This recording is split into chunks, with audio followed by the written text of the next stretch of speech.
Ստեփանավանի սրտում վերաբացվում է քաղաքային զբոսայգին, բարեկարգված խաղային գոտիներով եւ ատրակցիոններով։ Այգին հիմնանորոգվել եւ արտիականացվել է կառավարություն, համայնք եւ մասնավոր համատեղ ներդրմամբ։ Երկու փուլով կատարված աշխատանքների ընդհանուր արժեքը շուրջ 640 միլիոն դրամ է։ Անիվը 30 մետր բարձրությամբ միայն մայրաքաղաքում ունենք այսօր, նաեւ արդեն Ստեփանավանում ավտոդրոմ, փոքրիկ լավ ատրակցիոններ, արդեն իսկ ներկապային մարզի բոլոր քաղաքներից մեր բալիկները եկել են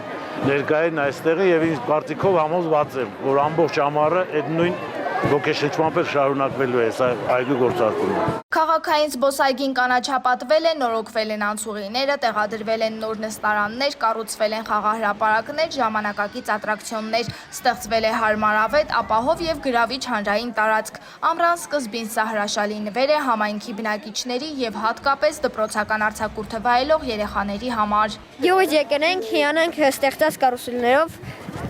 տեսանք լավն են, թե վատ։ Մենք պատրաստվում ենք այլ այստեղ խաղալ եւ ուրախանալ։ Լավ է, որ երեխաները կարող են ուրախանալ, նաեւ փոքրեր ինչ ոչ, ներքև է փոքրերի համար նախատեսված։ Սա առաջինն է ու շատ լավ է, որ կարուսելներ կա։ Դե հիմա կարող են կալ ժամանակ անցկացնել, իսկ այն ժամանակ ուղղակի երեխաներով խաղ ենք անում։ Ստեփանավան համայնքում հանրային տարածքների արտիականացման աշխատանքները շարունակվում են։ 2026-ին նախատեսում են բարեկարգել համայնքի բակերը, կառուցելով փոքր խաղահրապարակներ։ Սերինե Սերոբյան, Թերեզա Հայրապետյան, լուրերի համար։